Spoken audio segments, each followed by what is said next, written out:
What is going on, guys, and welcome back to another video. And today I'm going to be doing a post-combine mock draft. A lot of big changes, and we'll start off here with the Bears trading up to Indianapolis. Indianapolis, they have to give up this second-round pick. The Bears traded away theirs for Claypool. I think it makes sense, and they also give up first as well as their fourth-round pick. They get the number 1 overall pick, and now they have an option. The star of the combine, Anthony Richardson, 10 RAS, literally the most athletic quarterback ever, or the 5'10 Bryce Young. He weighed in at 200 pounds, very impressive. Managed to put on some weight. I'm going to go with Richardson, insanely athletic. The Colts can sit him for a year, and next year they could be scary. Texans at number 2. Yeah, I don't even have to think about this one.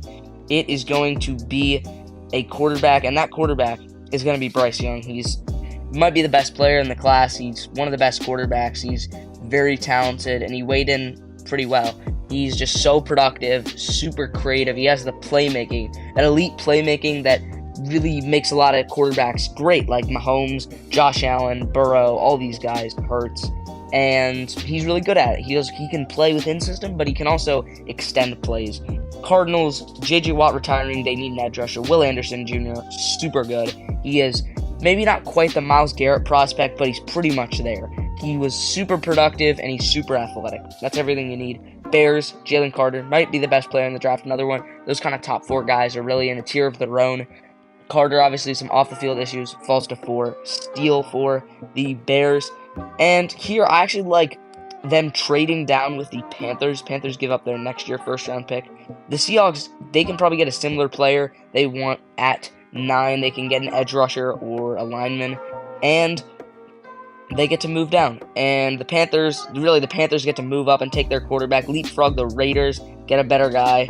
And now the Lions here need a cornerback. Christian Gonzalez, super athletic, 9.99 RAS, which means he's in the 99.9 percentile of corners. He's a crazy athlete, and he's really good. And now the Raiders really need a QB. Obviously, they're not sticking with Derek Carr. They're getting rid of him. Will Levis is the only serviceable one left. And Levis, he has a lot of potential. He has a great arm. He did play 3 years, and he didn't show any meaningful development, which is a little worrying. But you look at his arm, Raiders can probably develop him. Levis, 7th to the Raiders. Falcons, they really need an edge rusher. They've needed it last year. They got Ekabite in the second round, who I like. But they need another guy. They need a legit guy. Get Tyree Wilson. Super long arms, great athlete. He should go around here. Seahawks, they need interior offensive line, but they also need edge rusher pretty badly. Boye Mafe was a huge project. He seems like he may not end up translating. Get Miles Murphy. Super athletic, played at Clemson, was very good. Eagles at 10. Eagles secondary is getting very old. Bradbury's probably going to leave. Slay is getting very old. Well, Devin Witherspoon's comp is actually Darius Slay, so that just makes so much sense. He's really twitchy, great mentality, great coverage, and he was just amazing in 2022. Tennessee Titans really need tackle. I'll show you this graphic here of their tackles. Just horrible. They need one. Peter Skoronski, you can kick him inside if you want, but he's just the best player in this, best tackle and offensive lineman in this class.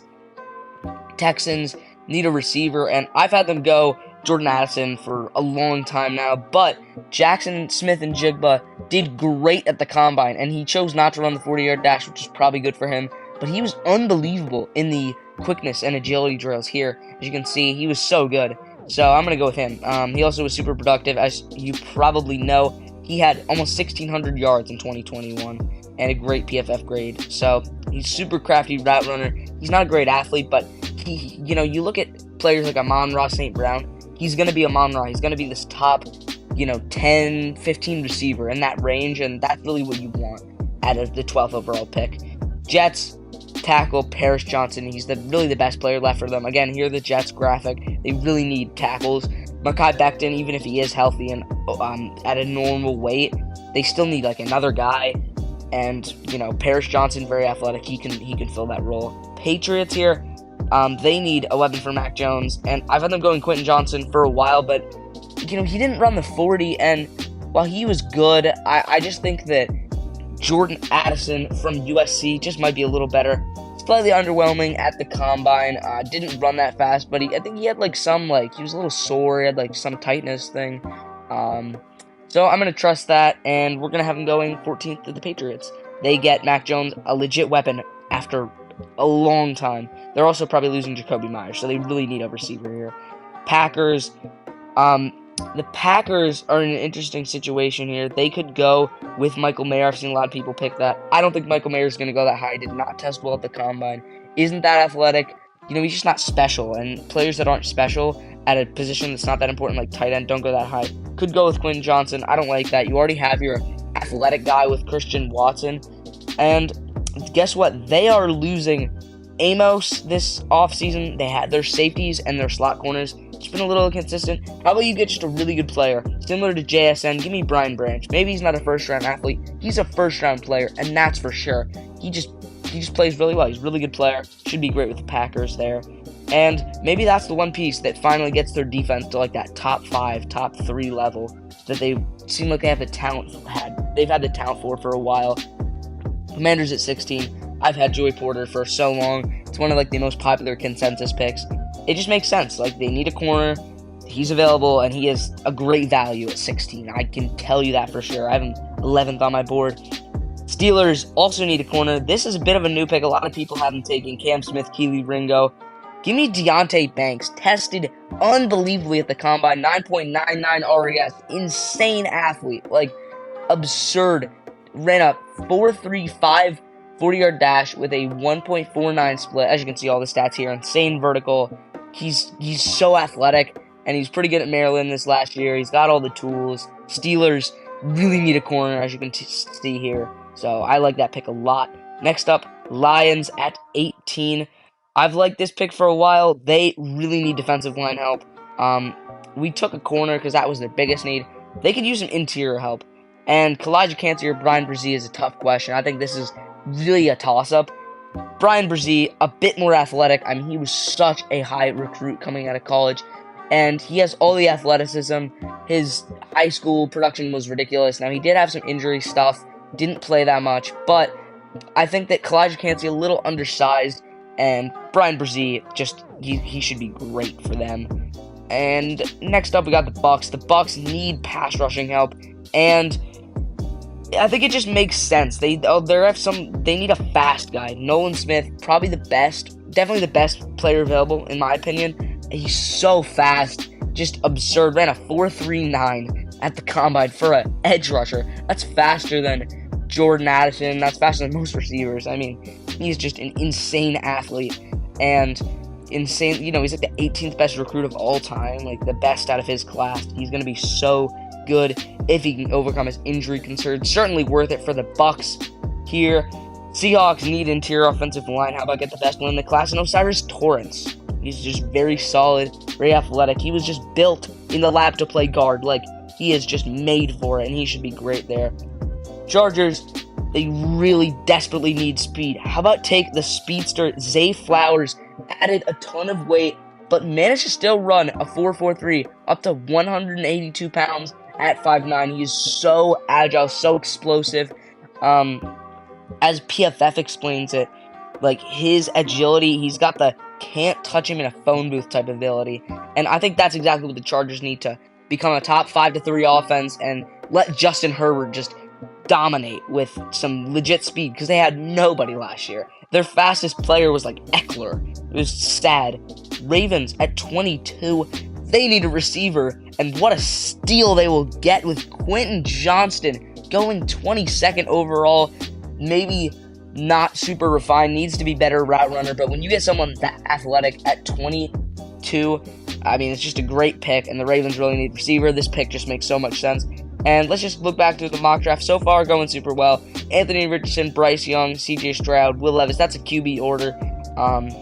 4 in the top 7 in this mock draft. Some tackles in the early 10s. JSN and Jordan Addison go, and a lot of corners, some defensive backs go here. Now up to pick 23, the Vikings. They could also use a corner/defensive back. And how about go with Keely Ringo? He is an absolute freak athlete. Obviously, concerns. He got absolutely torched by Marvin Harrison Jr. He wasn't like some insane statistical player, kind of okay, but you look at his tools, and he really has it all. He's a size speed freak. Like, he should be really good, and I think he's definitely worth a pick here. Jacksonville Jaguars at pick 24. I've had this for so long. Broderick Jones should be a higher pick there. I just couldn't find a team that could take him in this kind of range where he could go. And the Jags really need offensive line help. Trevor Lawrence, amazing pocket presence, but getting him a true tackle will be great. This pick is just great. New York Giants at 25. They have some options because, Josh Downs, Jalen Hyatt still on the board. They could go with a receiver. They could also go corner. They could also go tight end. They could really go a lot of different ways. And in this mock draft, I am going to have them probably taking... We'll end up going Jalen Hyatt because it is a tough pick, but Hyatt didn't test amazing with his speed at the combine. Only ran like a 4.4, but he jumped out the gym. His vertical was unbelievable, and I think he'll be good. And I think that's just what the Giants need. They don't need some elite receiver. They just need a really good option that can be explosive. They don't need Justin Jefferson. Maybe they just need that speed guy on the outside that can make a difference. Cowboys at 26. They've got a lot of options, but for me, they really need a second cornerback. Emmanuel Forbes is pretty much Trayvon Diggs 2.0, which is why I don't think they should take him. I think they should take a more refined guy, someone that can really cover. You get Trayvon Diggs for the turnovers, and then you get Cam Smith covering on the other side and forcing the other team to throw to Diggs because they just don't like throwing to him anymore now that he's really improved. Unfortunately, the Cowboys get a very good player here with Cam Smith at 26. Buffalo Bills at 27 really need offensive line. Anton Harrison is a very good offensive tackle, and they get him there. Bengals also really need offensive line, much more than the Bills, though, and they get DeJuan Jones, another very good tackle. These are simple picks. I know they're not the most interesting, but they're just good players. Kalijah Kancey could go here. You could also see a Van Ness, but for me, Saints really need interior help. Kalijah Kancey has that upside, very similar to Aaron Donald in terms of athleticism. Not saying he's Aaron Donald. He's not Aaron Donald. Aaron Donald is the best defensive tackle of all time, but he's very good, and he was very fast at the combine, obviously. Very good pass rusher. At worst, you've got a great rotational guy. Eagles at 30. Marcus Epps suck. If Marcus Epps is just garbage, if you know anything about him, they need a replacement, and let's get Antonio Johnson. Just another actually decent safety. He can cover the slot. He can do a lot of that stuff that the Eagles need, and they go with this to really help solidify their secondary and keep them as an elite defense. Chiefs at 31. They're going to make sure that Bijan ends up being a first-round pick. With 31, you can get the franchise tag, and I think he's worth a late first-round pick. I don't think he's like some top 15 pick, but he's a good running back. He's very good all around, and I think he's the kind of guy that can go in for 5 years and give you 6,000 yards. So Bijan at 31, and that's the mock draft. Let's go through and we can see Anthony Richardson obviously went first, Bryce Young, C.J. Stroud, Will Levis, and I'll just scroll through and you can look at your team if you skipped ahead here. And, I really like Zay Flowers and Quentin Johnson. I love those receivers. Broderick Jones, absolute steal. Cam Smith, very good. You got the two tackles, Anton Harrison and DeJuan Jones. And the Chiefs get Bijan. So, I hope you guys enjoyed. And if you did, comment down below what you think your team should have done. And if you think this mock draft was good, leave a like. And if you want to see more draft content, I made an Anthony Richardson video. You can check that out. But subscribe. And we'll see you in the next one. Bye.